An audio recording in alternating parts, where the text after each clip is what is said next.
Good afternoon all of you. आज मैं class 7th का 8th चैप्टर का पार्ट 2 कारक समझाने जा रही हूँ। कारक वाक्य में संज्ञा या सर्वनाम ही क्रिया को पूरा करवाते हैं। संज्ञा या सर्वनाम का क्रिया के साथ संबंध दिखाने के लिए कारक का प्रयोग किया जाता है। कारक की परिभाषा यानी कारक संज्ञा सर्वनाम के साथ क्रिया के विभिन्न प्रकार के संबंधों को दर्शाता है, उसे कारक कहते हैं।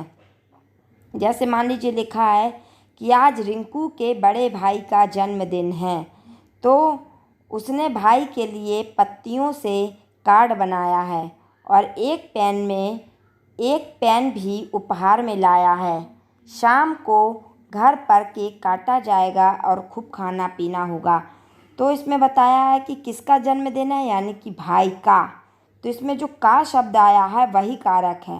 किसका भाई है? रिंकू का। कार्ड किसने बनाया है? रिंकू ने। रिंकू ने क्या बनाया है? कार्ड। कार्ड किससे बनाया है? पत्तियों से। वह क्या लाया है? पेन। वह पेन किसके लिए लाया है? भाई के लिए। केक कहाँ काटा गया है? घर पर।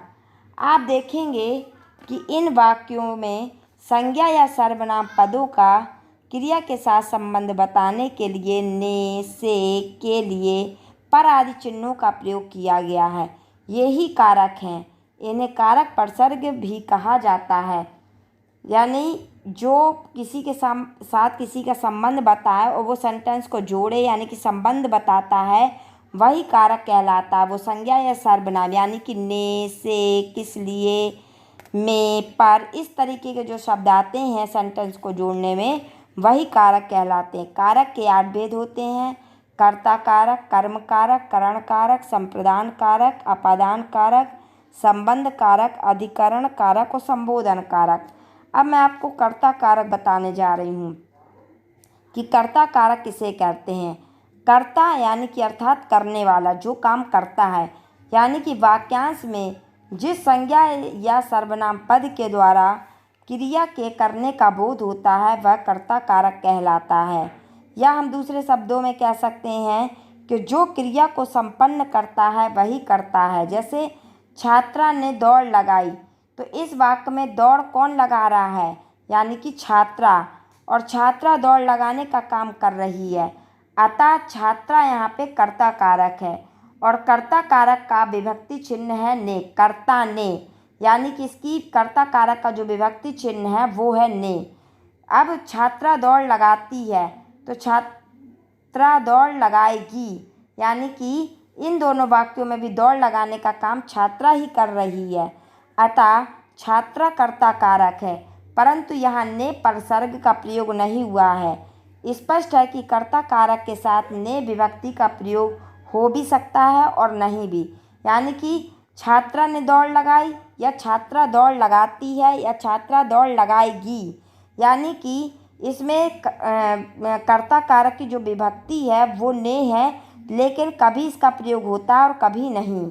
ने का प्रयोग वर्तमान काल और भविष्यत काल की क्रिया होने पर नहीं होता। जब वर्तमान की क्रिया होगी और वर्तमान काल होगा और भविष्य काल होगा, तब वहाँ पर ने का प्रयोग नहीं किया जाएगा। भूतकाल में भी क्रिया सकर्मक होगी तभी ने का प्रयोग होता है। जैसे विदुर खाना खाता है, यानी कि वर्तमान काल है। नीरज खुश हुई, यानी कि भूतकाल आकर्मक क्रिया। उदित अभी बाजार जाएगा, भविष्यकाल, यानी कि भविष्यकाल है ये। और स्मिता ने दूध पिया, यानी कि भूतकाल सकर्मक क्रिया। कभी कभी कर्ता कारक के लिए को विभक्ति का भी प्रयोग भी होता है, अतः विभक्ति चिन्ह से भ्रमित नहीं होना चाहिए और वाक्य की संरचना और अर्थ की गहराई को समझना चाहिए।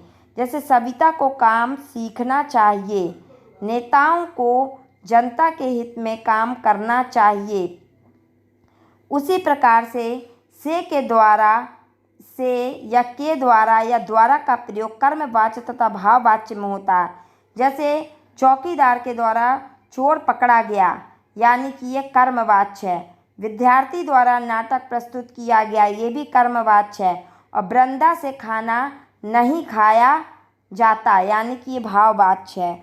उसी प्रकार से कर्म कारक यानी कि मैंने जैसे आपको बताया कि कर्ता कारक में ने विभक्ति का चिन्ह का लोप होता है और इसमें कभी ने का प्रयोग किया जाता और कभी नहीं किया जाता। इसको पहचानने के लिए हमें ये कारक चिन्हों को याद करना पड़ेगा। उसी प्रकार से कर्म कारक वाक्य की जिस संज्ञा सर्वनाम पर क्रिया का फल पड़ता है वह संज्ञा कर्म कारक होती है। जैसे सिपाही ने चोर को पकड़ा, तो इस वाक्य में पकड़ा क्रियापद का फल किस पर पड़ रहा है? चोर पर, यानी कि चोर पर पड़ रहा है, इसलिए चोर यहाँ पे क्या है? कर्म कारक है। और कर्म कारक का जो चिन्ह है वो को है। कर्ता ने कर्म को करण से संप्रदान के लिए अपादान से संबंध का की के रा री रे अधिकरण में पर संबोधन हे अरे। तो यानी कि ये चिन्हों को हमें याद करना पड़ेगा। और कर्म कारक का जो चिन्ह है वो है को। दीपिका सेब खाती है, तो इस वाक्य में कौन खाती है? क्रिया के व्यापार का फल किस पर पड़ रहा है? सेब पर, यानी कि सेब खाती है। अतः सेब यहाँ पे कर्म कारक हुआ, परंतु यहाँ विभक्ति चिन्ह को का प्रयोग नहीं हुआ। स्पष्ट है कि को परसर्ग के बिना भी कर्म कारक हो सकता है, यानी कि दीपिका सेब खाती है, यानी कि दीपिका हो गया कर्ता, खाती हो गया क्रिया और सेब का क्या हो गया? यहाँ पे कर्म हो गया। सकर्मक क्रिया हमेशा कर्म की अपेक्षा रखती है। जैसे बच्चा खा रहा है, वाक्य अधूरा जान पड़ता, लेकिन जब कहा जाए कि बच्चा रोटी खा रहा है, तो यहाँ रोटी जो है वो कर्म या कर्म का कार्य कर रही है, यानी कि संज्ञा यानी कर्म का कार्य कर रही है। अर्थात बच्चा रोटी को खा रहा है, तो बच्चा क्या हो गया? कर्ता, खा रहा है यानी क्रिया, और कर्म क्या हो गया? रोटी। उसी प्रकार से सकर्मक क्रिया की मुख्य पहचान है कि क्रिया से पहले क्या प्रश्नवाचक शब्द लगाकर प्रश्न किया जाए और उत्तर में कोई संज्ञा आए तो वह संज्ञा क्रिया का कर्म होगा। जैसे पूजा पुस्तक पढ़ती है, वाक्य में क्या पढ़ती है?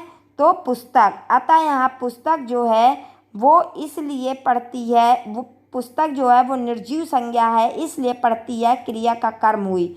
पढ़ती है यानी कि क्या पढ़ती है? पढ़ना हो गया क्रिया, और क्या पढ़ती है? पुस्तक, तो पुस्तक हो गया यहाँ पे कर्म।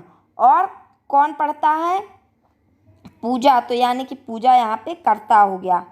शबाना गाड़ी चलाती है, तो कौन गाड़ी चलाता है? यानी कि शबाना, तो शबाना यहाँ पे कर्ता, चलाती है यानी कि क्रिया, और गाड़ी यहाँ पर कर्म हो गया। रहमान क्रिकेट खेलता है, तो क्या खेलता है? क्रिकेट, यानी कि क्रिकेट यहाँ पे क्या हो गया? कर्म हो गया। उसी प्रकार से करण कारक किसी क्रिया को करने के लिए कर्ता जिस साधन का सहारा लेता है वह करण कारक होता है। जिस साधन की मदद ली जाए वह निर्जीव संज्ञा होती है। जैसे संगीता ने चाकू से फल काटे, यानी कि संगीता ने चाकू से किससे फल काटे? चाकू से, तो चाकू क्या हो गई? यहाँ पे निर्जीव संज्ञा, इसलिए यहाँ पे करण कारक है से। माली ने फव्वारे से पानी दिया, यानी कि माली कर्ता हो गया, पानी देना क्रिया होगा, फव्वारे से यानी कि ये करण कारक से जो चिन्ह आया यहाँ पे वो यानी कि करण कारक है। यहाँ फल काटने का साधन चाकू और पानी देने के लिए फव्वारे की मदद ली गई है, अतः ये दोनों करण कारक है। जब कोई बताना कि जिस साधन का सहारा लिया, जब कोई काम करने के लिए कर्ता जब जिस साधन का सहारा लेता है वही करण कारक होता से। यानी कि यहाँ पर संगीता ने चाकू से, यानी कि किसका सहारा लिया फल काटने के लिए? चाकू का, और माली ने फव्वारे से पानी दिया, यानी कि पानी देने का काम किससे किया? उसने फव्वारे से, इसलिए यहाँ पे करण कारक होगा। करण कारक का परसर्ग है वो से है। इसके अतिरिक्त के द्वारा के साथ द्वारा परसर्गों का प्रयोग भी होता है। जैसे तारा द्वारा सूचना मिलते ही रोहन गांव चला गया, या गतिका ने मक्खन के साथ रोटी खाई, यानी कि यहाँ पे द्वारा का भी प्रयोग होता है। कभी कभी से विभक्ति का प्रयोग साधन के रूप में ना होकर कई अन्य रूपों में भी हो सकता है। जैसे खान मजदूर दम घुटने से मरे, यदि यहाँ पर साधन ना होकर कारण है कि उसका दम घुटने के कारण उसकी मृत्यु हो गई, इसलिए यहाँ पे करण कारक है। पुस्तक ध्यान से पढ़ो, यहाँ भी साधन नहीं है, तरीका है यानी कि ढंग से, तो ये भी करण कारक ही होगा। संप्रदान कारक कर्ता द्वारा जिस संज्ञा के लिए कोई कार्य किया जाए, जिसे कुछ दिया जाए, वह संप्रदान कारक होता है। जैसे प्रधानाचार्य ने विद्यार्थी को प्रमाण पत्र दिया, यहाँ पे जो को विभक्ति आई है वो संप्रदान कारक है। यानी कि क्या देने का काम किया है? प्रधानाचार्य ने विद्यार्थी को प्रमाण पत्र देने का। मेघना ने अपनी सखी के लिए पेन खरीदा, यानी कि मेघना ने अपनी सखी को क्या देने का काम किया है? पेन। पेन उसके लिए क्या किया? खरीदा है। और गायत्री ने भूखे के वास्ते खाना बनाया। यहाँ विद्यार्थियों को, सखी के लिए, भूखे के वास्ते, सब संप्रदान कारक है। और संप्रदान कारक के प्रसर्ग को, के लिए, के वास्ते, हेतु के, निमित्त आदि हैं। यानी कि ये विभक्ति इसकी होती हैं कि के लिए, के वास्ते, हेतु, को, ये सारे इसके चिन्ह होते हैं। संप्रदान कारक और कर्म कारक दोनों का प्रसर्ग को है, परंतु दोनों के अंतर को समझना चाहिए। वाक्य के जिस संज्ञा पद पर क्रिया का फल पड़ता है वह कर्म कारक होता है, जबकि संप्रदान कारक में के लिए, के वास्ते का भाव मुख्य रहता है। जो को, के लिए, के वास्ते, के अर्थ में प्रयुक्त होता है वह संप्रदान कारक है। जैसे विद्यालय में खेलने को मैदान नहीं है, खेलने के लिए या खेलने के वास्ते, तो मैं विद्यालय में खेलने के लिए मैदान नहीं है, यानी कि संप्रदान कारक। और यह पुस्तक श्यामली को दे दो। श्यामली के लिए यहाँ पे के लिए शब्द आया, इसलिए संप्रदान कारक है। उपरोक्त वाक्यों में दो दो कर्म, यानी खेलने को, मैदान, पुस्तक और श्यामली को तो है, परंतु इन्हें कर्म कारक से नहीं मिलाना चाहिए। यहाँ खेलने को तथा श्यामली को संप्रदान कारक है। कारण यह है के लिए, के वास्ते का भाव आया यहाँ पर, और मैदान और पुस्तक कर्म कारक है क्योंकि इन पर क्रिया का फल पड़ता है। यहाँ दो कर्म होने के कारण क्रिया तो द्विकर्मक होगी, परंतु कारक की दृष्टि से पहले वाक्य में कर्म कारक और दूसरे में संप्रदान कारक होगा। जैसे मान लीजिए लिखा कि मेज पर पुस्तक रख दो।